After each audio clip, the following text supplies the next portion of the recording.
Hello বন্ধুরা, এখন আমি বিজয় সেতুপতি, রুক্মিণী বসান, ইয়োগীবাবু অভিনীত এস বলে একটি তামিল সিনেমার রিভিউ করতে চলেছি, যেটি আমি হিন্দি ডাব ভার্সনে দেখলাম অ্যামাজন প্রাইমে। তো কেমন হলো সেটা নিয়ে কথা বলবো।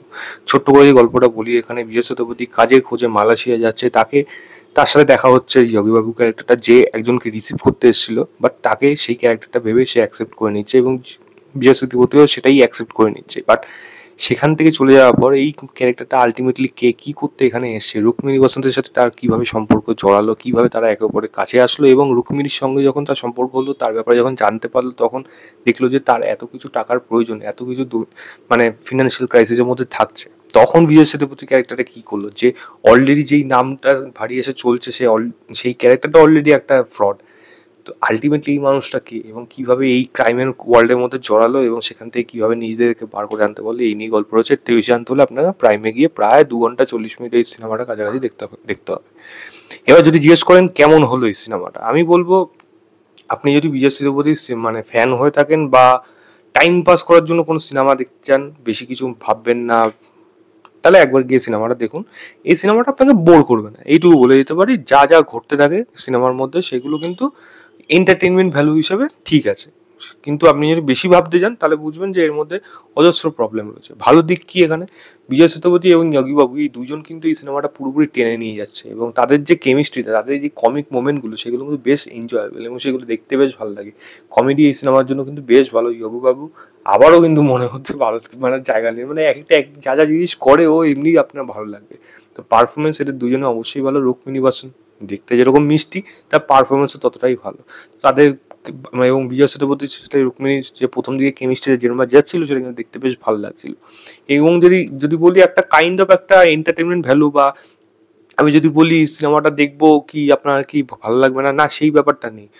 ওপর ওপর দিয়ে অনেক কিছু জিনিস আছে যেগুলো দেখানোর চেষ্টা করা হয়েছে, যেগুলোর ডেপথে যদি আপনি না যান, দেখতে কিন্তু খুব একটা খারাপ লাগবে না। গান ঠিকঠাক আছে এই গানগুলোর মধ্যে, এবং আমি যদি বলি মানে প্রিমিয়াম কোয়ালিটি বা ব্যাকগ্রাউন্ড মিউজিকটা বেটার। এখানে স্যাম সিএস বোধহয় সম্ভবত করেছে, এবং প্রিমিয়াম কোয়ালিটি এটা মোটামুটি তারা বজায় রেখেছে। প্রবলেম হয়ে গেছে এই গল্পটার মধ্যে, এই সিনেমাটার মধ্যে অনেকগুলো ইভেন্ট আছে বা অনেকগুলো সাব পয়েন্ট আছে যেগুলো এই গল্পের মধ্যে জুড়তে চাইছে, বা অনেকগুলো জনার এখানে চেষ্টা করা হয়েছে, যার জন্য সিনেমাটা কোথাও না কোথাও গিয়ে পুরোপুরি কমপ্লিট হচ্ছে না। আর আইডিয়াল একটা রোমান্টিক সিনেমা একদিক দিয়ে এগোবে, সেই রোমান্টিক মোমেন্টগুলো একটা সময় গিয়ে হাওয়া হয়ে যাচ্ছে। ক্রাইম ওয়ার্ল্ডের মধ্যে যখন গিয়ে ঢুকছে, যখন সেই ক্রাইম ওয়ার্ল্ডটা ভালোভাবে যেরকম দেখায়নি, যখন ঢুকলো তার আগে অনেকটা সময় কিন্তু নষ্ট হয়ে গেছে।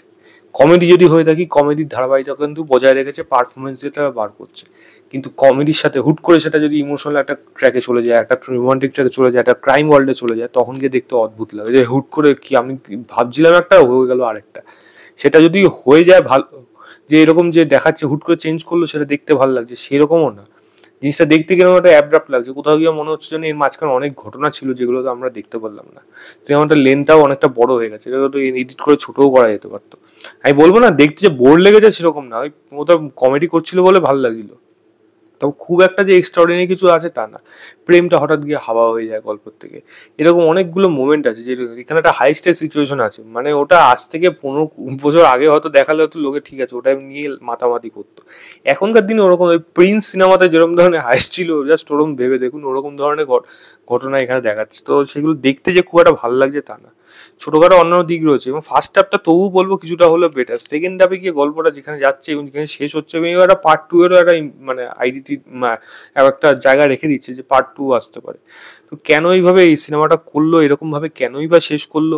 এত কিছু ক্রাইম ওয়ার্ল্ডের মধ্যে ইনভলভ হলো, তো ক্রিমিনালগুলো মানে ভিলেনরাও এখানে খুব একটা বেশি স্ট্রং না যে দেখে মনে হবে ভালো লাগবে। হ্যাঁ, সেগুলো মজার ট্রিটমেন্ট করে সেগুলোকে ডিল করেছে, সেই মজার ট্রিটমেন্টগুলো ভালো, কিন্তু আমি দেখবো যে একটা তো আমার তো ইন্টারেস্ট বা আমার যে আমার ভালো লাগবে জিনিসটা, যে হ্যাঁ এরপর কি হবে ব্যাপারটা হবে, সেই জিনিসটা করে উঠতে পারিনি গল্পের মধ্যে। রাইটিংয়ে মেন হলো দুর্বল হয়ে গেছে, ক্যারেক্টারগুলো ভালোভাবে এখানে এস্টাবলিশ করা নেই। ধর হঠাৎ করে চলে আসে এবং তারপরে যা যা ঘটে ঘটতে থাকে। তো আমার কাছে এই সিনেমাটা একটা average kind of cinema. Average কি above average kind of cinema. ভালো সিনেমা আমি বলবো না এটাকে, আবার একেবারে রদ্দি সিনেমা হয়েছে এটাও বলবো না। টাইম পাস করার জন্য আপনি এই সিনেমাটা দেখতে পারেন। আমি ম্যাক্সিমাম এই সিনেমাটাকে 2.75 দেবো আউট অফ 5 বলবো। প্রাইমে যান, গিয়ে দেখুন, দেখে জানাবেন আপনাদের কেমন লেগেছে। তো এই ছিল আমার ওভারঅল রিভিউ এস বলে সিনেমাটা। ভিডিওটা ভালো লাগে লাইক শেয়ার, চ্যানেলটাকে অবশ্যই সাবস্ক্রাইব করতে হবে। বাই।